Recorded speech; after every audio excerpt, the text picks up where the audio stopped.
Hello, my name is Zenna and my project is called The Cry of the Sea. Looking back, I knew very little about the ocean when I started this project. At some point, I read an article about CO2 emissions and how that affects the sea. I didn't know about ocean acidification, and it scared me quite a lot when I read about it for the first time.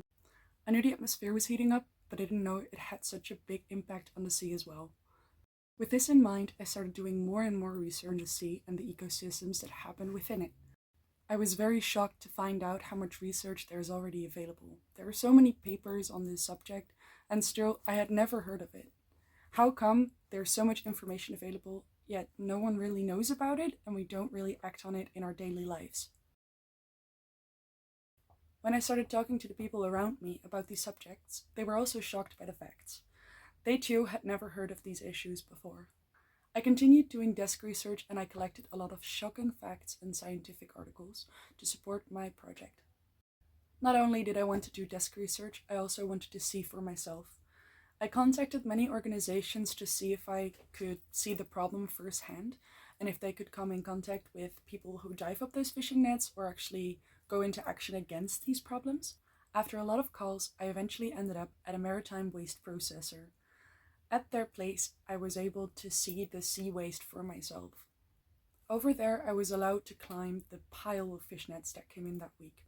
This was just a fraction of what came in that week, which was insane to me because there was already a lot of fish nets. So I was extra shocked to see my desk research in real life. I was confronted with the harsh reality of the world we live in. After this shock, after seeing the physical form of the problem in real life, I continued with my desk research, but I also connected with more people that work with ghost nets. I reached out to artists, scientists, biologists, and just plain people as well. They offered me a new perspective on this problem and information that I did not always find online. This information and these new perspectives were super helpful in composing my final installation. During my research about the problematic state of the ecosystems that live just beneath the sea surface, I felt a lot of worry, anger, helplessness, and I just felt super small in this massive world full of problems today. Luckily, I found a little light at the end of the tunnel, because in between this worry, anger, helplessness, and feeling super small, I also felt a lot of wonder and love for some elements in the sea. For instance, for me, it was algae. I was surprised by how resistant they are to all these problems that are already arising and have arisen in the past. Algae have survived every mass extinction, which was a little fact that really surprised me. Not only that, I started really appreciating algae when I found out they are responsible for 50 to 70% of the oxygen production worldwide. I realized that ever since I've been born, I've been breathing their oxygen.